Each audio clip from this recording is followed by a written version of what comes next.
Hello students. तो ये है कर्वीलिनियर कोऑर्डिनेट्स का लेक्चर 7 पार्ट 2। और आज भी हम एक प्रॉब्लम डिस्कस करने वाले हैं जो है if r theta phi r spherical coordinates show that these two. और ये प्रॉब्लम काफ़ी बार यूनिवर्सिटी के एग्ज़ाम्स में रिपीट हो चुकी है। तो कई बार दोनों पार्ट्स पूछ लिए जाते हैं और कई बार एक पार्ट आ जाता है एग्ज़ाम में। तो आज हम फर्स्ट पार्ट डिस्कस करने वाले हैं और फर्स्ट पार्ट को करने के बाद आप इजीली सेकंड पार्ट सॉल्व कर लेंगे। तो चलिए स्टार्ट करते हैं।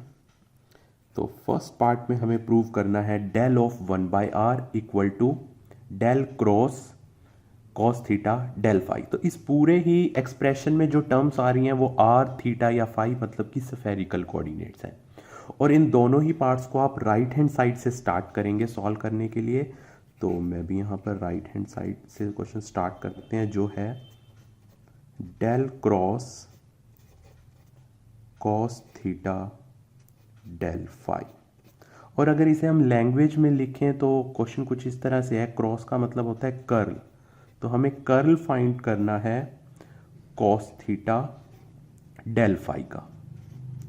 और अब मैं एक फॉर्मूला लिखने वाला हूं जो कि हमने कार्टेशियन कोऑर्डिनेट्स में भी प्रूव किया था और साथ साथ आप ऑर्थोगोनल कर्वीलिनियर सिस्टम में भी प्रूव कर सकते हैं। और फॉर्मूला वो है कर्ल निकालने का कि अगर कर्ल में आपको दिया हो एक स्केलर फंक्शन और एक वेक्टर फंक्शन, तो फॉर्मूला का जो रिजल्ट है वो कुछ इस तरह से है कि फर्स्ट वाले का तो हो जाता है ग्रेडियंट और इसकी क्रॉस प्रोडक्ट हो जाती है सेकंड वाले वेक्टर फंक्शन के साथ और plus first as it is और कर्ल लिखा जाता है सेकंड का। और अगर हम इसी को दोबारा से अब मैथमेटिकल नोटेशंस में लिखें तो इसका मतलब है gradient of phi cross F vector plus phi और कर्ल ऑफ एफ का मतलब हो जाएगा डेल क्रॉस एफ वेक्टर। तो ये फॉर्मूला आप प्रूव भी कर सकते हैं, कार्टेशियन में आपने कर रखा है, यहाँ भी वैलिड रहेगा। तो चलिए अब ये फॉर्मूला हमें बताता है कि कर्ल में अगर दो फंक्शन है, एक स्केलर और एक वेक्टर, तो ये फॉर्मूला लिखा जा सकता है। अब हमारे पास कर्ल में ये पहला जो है ये स्केलर फंक्शन है तो हम इसे इस फाई की तरह ट्रीट करेंगे और ग्रेडियंट एक वेक्टर है तो इसे हम एफ की तरह ट्रीट करेंगे। तो अप्लाई करते हैं ये फॉर्मूला। तो देखिए क्या लिखा जाएगा। तो सबसे पहले पार्ट में आता है डेल ऑफ स्केलर फंक्शन, तो ये बन जाएगा del of cos theta cross second vector function तो जो कि है डेल फाई प्लस फाई ऐसे का ऐसे, तो मतलब ये जो स्केलर फंक्शन था एज इट इज वो है कोस थीटा और साथ में आएगा कर्ल ऑफ सेकंड, तो ये बन जाएगा del cross of del phi. अब फिर से हम एक रिजल्ट यूज करने वाले हैं जो कि हमें ये बताता है कि अगर कर्ल फाइंड किया जाए ग्रेडियंट का किसी भी फंक्शन का, तो यहां पर f मान लीजिए, तो रिजल्ट हमेशा जीरो आता है। मैथमेटिकल नोटेशंस में लिखें तो del cross del of f is always zero. तो इसका यूज करते हैं और इसे मैं साइड में मेंशन कर देते हैं। तो इसका यूज करें तो del cross gradient equal to zero, तो ये वाला पोर्शन तो जीरो हो गया और जीरो की मल्टीप्लाई तो ये पूरा पार्ट जीरो। तो we are left with gradient of cos theta cross gradient of phi. तो अब हमें इस पार्ट को कैलकुलेट करना है, तो चलिए नेक्स्ट पेज पे करते हैं।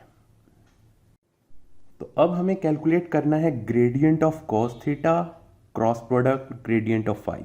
और ये जो ग्रेडियंट का सिंबल आप देख रहे हैं इस बार हम हैं स्फेरिकल कोऑर्डिनेट्स में। और आप जानते हो कि ग्रेडियंट का जो फॉर्मूला है इन कर्वीलिनियर कोऑर्डिनेट्स में लिखता हूं मैं पहले, तो हमने इसे डिफाइन भी किया था। तो इन कर्वीलिनियर कोऑर्डिनेट्स तो ग्रेडियंट का जो सिंबल आया था उसका फॉर्मूला कुछ इस तरह से बना था तब E1 cap H1 curl by curl U plus E2 cap by H2 curl by curl V plus E3 cap by H3 curl by curl W। तो ये तो है किसी भी जनरल कर्वीलिनियर कोऑर्डिनेट में फॉर्मूला, लेकिन अब मुझे इस फॉर्मूला को थोड़ा सा चेंज करना है अपने स्फेरिकल सिस्टम के अकॉर्डिंग। तो आप जानते हो यहाँ पर जो चेंजेस आएंगे, फिर से मैं पेन चेंज कर लेता हूँ, तो E1 कैप की जगह तो अब हो जाएगा हमारा E रो cap, first unit vector. Second E2 cap की जगह हो जाएगा E थीटा कैप, और सिमिलरली E3 कैप की जगह आ जाएगा E ऑफ फाई कैप।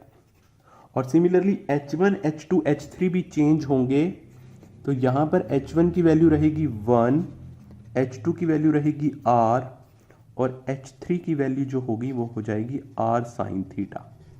और अगर आप सोच रहे हैं कि ये H1, H2, H3 कहाँ से आए, तो आप याद कीजिए कि ER कैप का जो फॉर्मूला हमने बनाया था वो कुछ इस तरह से था, करली R बाय करली R divide by its magnitude, करली R बाय करली R।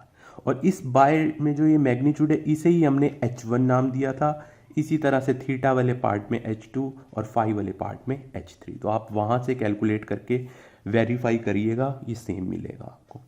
तो चलिए अब हम ग्रेडियंट ऑफ कॉस थीटा लिखते हैं इन चेंजेस के साथ। तो अब जो हमारा फॉर्मूला बनेगा, E1 की जगह हमें मिल रहा है ER कैप, डिवाइड में है 1 करली बाय करली U V W की जगह अब हो जाएंगे R, प्लस E2 कैप की जगह हो जाएगा E थीटा कैप, H2 की जगह R करली बाय करली थीटा, और नेक्स्ट लिखा जाएगा E phi cap divide by R sine theta, और करली बाय करली फाई। तो ये तो मैंने लिखा डेल की वैल्यू, और डेल के साथ अप्लाई होना है कोस थीटा। इस पार्ट को अभी मैं ऐसे का ऐसे ही रख रहा हूं, तो ये है हमारा डेल ऑफ फाई। नेक्स्ट, अब हम यहां पर एक एक पार्ट को कोस थीटा पर अप्लाई करते हैं। तो जब R से डेरिवेटिव होगा 0, फाई से डेरिवेटिव होगा 0, तो बस इस पार्ट पर जब कोस थीटा अप्लाई होगा तो हमें मिलेगा E theta cap by R, और derivative of cos theta is minus sign theta. और अब मुझे इस पार्ट की क्रॉस प्रोडक्ट करनी है डेल फाई के साथ। तो फिर से फॉर्मूला याद करते हैं, हमारे पास रिलेशंस थे E1, E2, E3 के del U, del V, del W से। तो वहाँ से आप याद कीजिएगा कि अगर हम E फाई कैप निकालें तो वो आता था H3 डेल फाई।